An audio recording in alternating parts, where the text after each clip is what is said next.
Y'all, I don't even know honestly where to begin.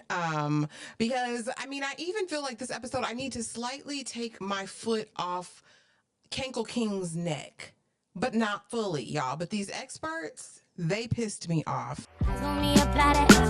Get it, don't be timid when you ain't it, love up on it, give along, need it. I don't want no trip, baby, spend like My name is Ashley, and this is My Sweet Perspective, where I give my take on all things TV and movie related, and I am here to put you on, okay? Back to the channel. Y'all know we are back to talk Married at First Sight, Season 18, Episode 11, and I don't have anything good to say about any of these jokers. At this point, I'm disappointed in everyone, and I am extremely pissed at the experts, because how dare you cater to all of these problematic people and make the other people think that they're in the wrong and that they need to change to adapt to these terrible behaviors that have been presented on this show.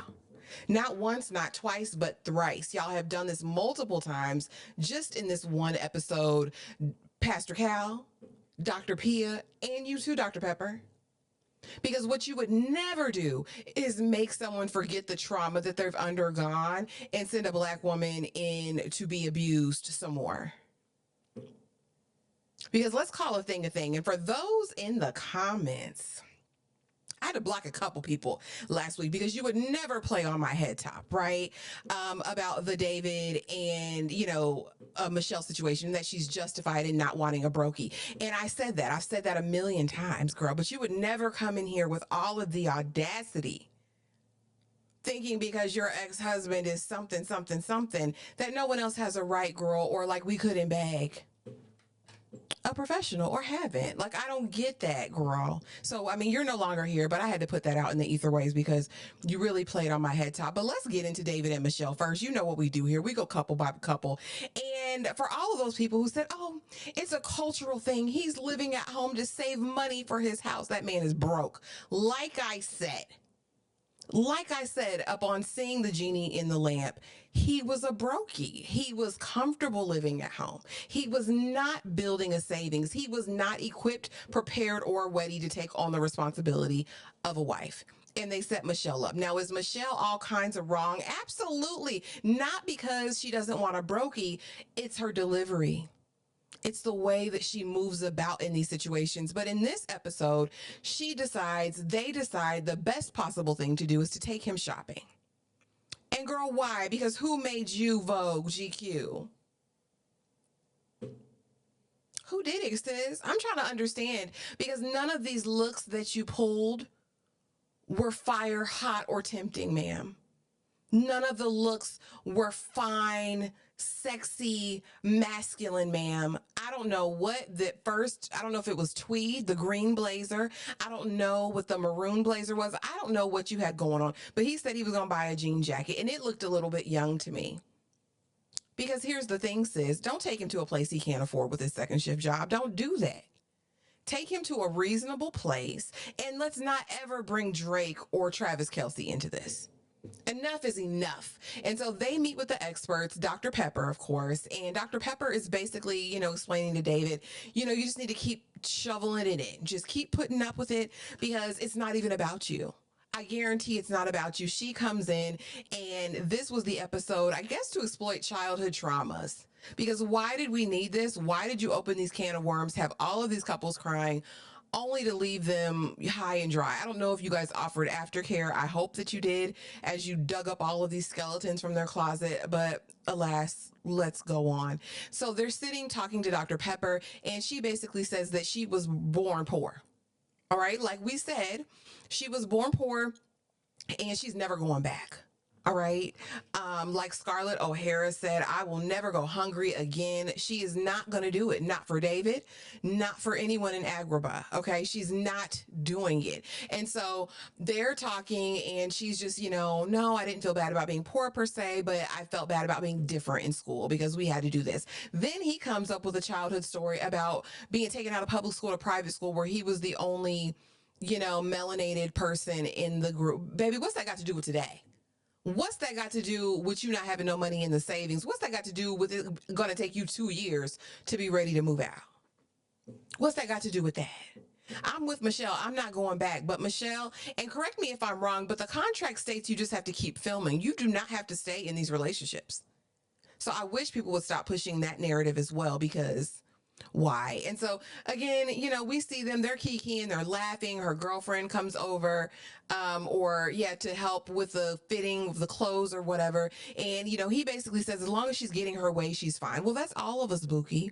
As long as we're getting our way, we're fine. But this isn't going anywhere. To me, it's just a exercise in futility at these point. These two, I'm ready for the fireworks next week. Because come on, at the end of the day, just leave before you step out and stick your peen in the whore of Babylon. How about we end this first?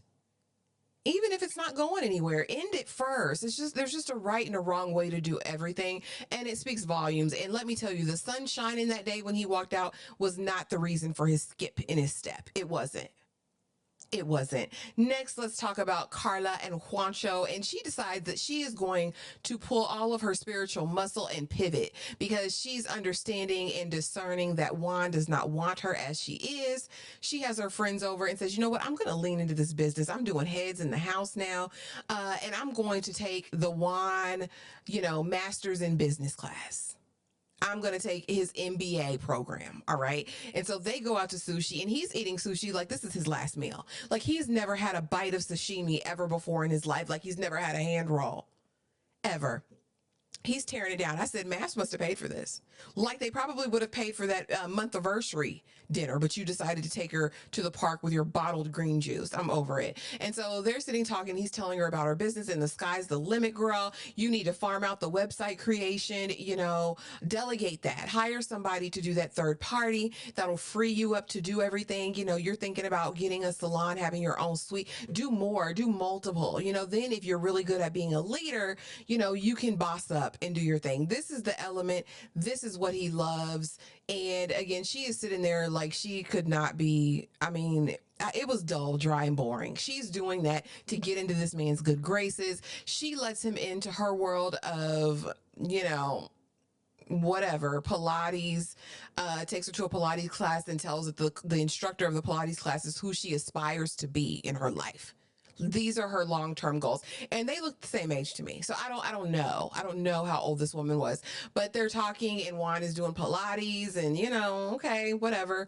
And then she takes him to the rock store and talking about, she's got gifts. She is an intuitive healer, and she wants to incorporate all of her business, and she can see that he was built to make the world laugh. He sings the songs that makes the whole world dance. Girl, find something to do. Juan's gonna make the world laugh at what? At what? At what? And for everybody saying Juan's not broke, he's a business, he's a business owner. He is, but he is working poor in this. He's cash poor in my mind. If all of this big money that he's making is going back in, if he's even making big money, y'all, because I don't know, there's still a way that you can live. You know what I mean? There's still a way that you can live without scaffoldings and dollies and what are those things, the pallet movers in your living room? I don't know, y'all. It doesn't give wealth and affluence to me. But he's working on something, and I'm not mad at a man building, but I don't think that he wanted a wife. I think he wanted a business partner. So he's very inspired now, honey. Maybe by next week, he'll be attracted. I don't know. Maybe by next week, he'll be attracted. Now let's talk about Allan and Madison, honey. Allan's drinking and driving, and I don't like that, Allan. This is the first time I kind of agreed with Madison, but I don't agree with this gruffness that she had around it, because she doesn't care about you at all. She doesn't. That wasn't about you, Buki. That was about something else. But Allan, don't do that anymore. I don't care. I just don't care. It's not worth the risk. She was right about that. Don't drink and drive. Like, just let's not do that. And so eventually they sit down, of course, and he's finally at the point in his confessional where he is like, she don't like me. She just don't like me. She don't like me. Because what else I got to do? What else I got to change? And I'm like, finally. The veil has been lifted and his eyes are opening up to see that he's with the whore of Babylon. He sits down there and says, with who do they sit with? Dr. Pepper again? Who do they sit with? I don't know who they sat with, y'all, but I don't know. I don't know if I think it was a Dr. Pia. It was Dr. Pia or Dr. Pepper. I don't remember. Oh, it was Dr. Pepper that they sat with. And she is basically like, well, you can keep doing this, Allan. No, I'm not going to keep changing myself when she clearly doesn't want me. And he finally just is like, do you want me? And she's like, well, that's a weird question to ask. It's not. If this is your man. Is this your man? Then it's not a weird question because, I mean, you guys are married to each other. It's never going to be that for her. And I would really like her politely to say that. Just say that. And so, of course, we get into their childhood trauma. He remembers jumping over the court bench to get to the judge during his custody hearing. He's traumatized by it. His siblings are traumatized by it. And she talks about her raggedy mama, who apparently was an alcoholic at once upon a time, isn't there anymore. But that's the reason him drinking and driving got to her so bad. Shut up, girl. You're a liar and the truth isn't in you. He says basically she shivers at my paw, okay? And she doesn't do that for David. She doesn't do that for David. It'd be right in front of our faces. You know what I'm saying? It'd be right in front of our faces. And we as people sometimes can ignore the signs. God can place signs, multiples, and we still won't get it. I mean, she hugs him up every time she sees him and everyone else, but not when I go to touch her. I wonder why, because she's busting it wide open for that man as we speak. As we speak, busting it down, busting it wide open. And I really pray that she has a moment of introspection after all of this is said and done. Well, it's done now. And I hope she really sat and thinks about how she has handled this man. Because at some point, when you have a group of experts telling you constantly that you need to change to become palatable for this person, at what point do you just lose yourself? That has to do a number on your psyche. And it's so irresponsible. It's so irresponsible of these experts to keep doing this to people. You're putting people in situations to be literally dragged down into the gutter, in my opinion. Their self-esteem, their motivation, their hope for the future. Like, you're taking all of that, and it's disturbing as hell to me. It's disturbing. I feel like he's over it. I feel like he don't even want to sleep in the apartment with her anymore. And I would feel the same way too, Allan, because if they don't want you, you ain't got to want them. In the after show, he basically says it like, what am I doing all this for? And the experts are like, change. But at what point am I not myself anymore? And she still don't like you. And I don't know why. Allan's a prize. I like Allan still to this day, but he's sick and tired of being sick and tired. Camille and Thomas, again, we're just rehashing the same old stuff. We find out that she was parentified by her parents when they got this 7-year divorce, 10-year divorce. And, she had to step up and be the light, the joy, and kind of parent her siblings.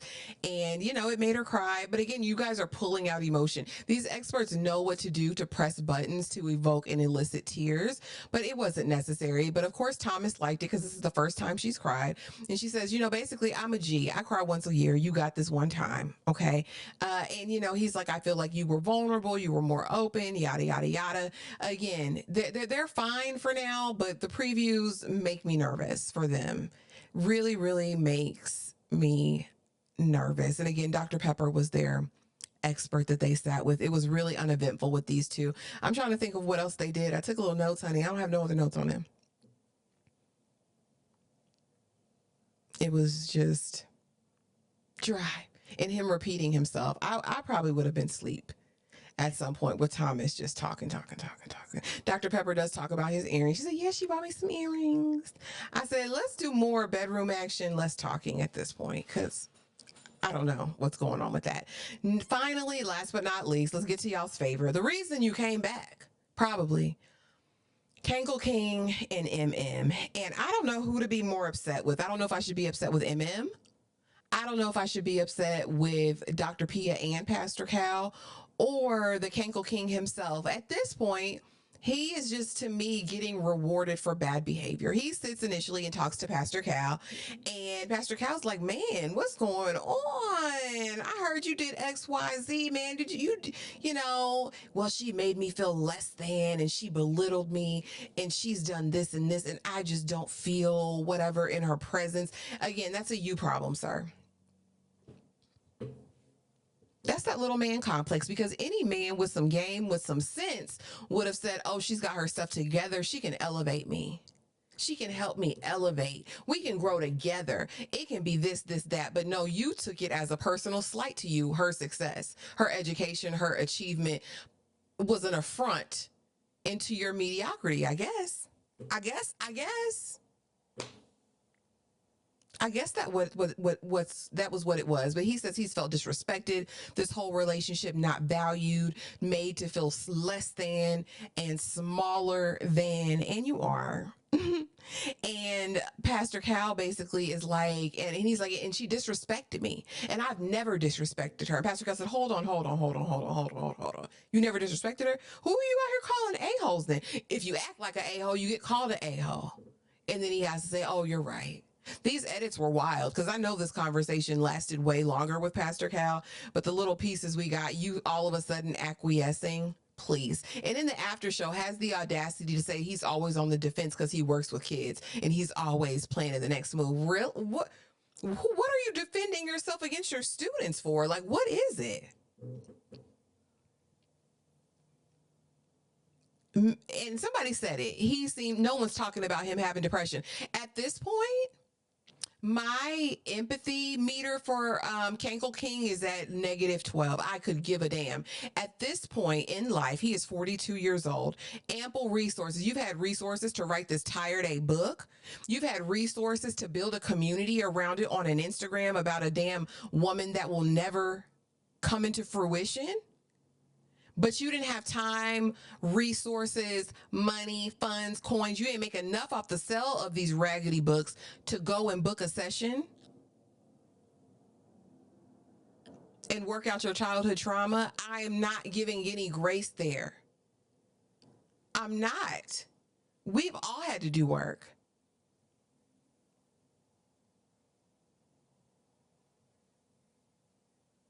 Potential traumas he endured as a child, of course, are not his fault.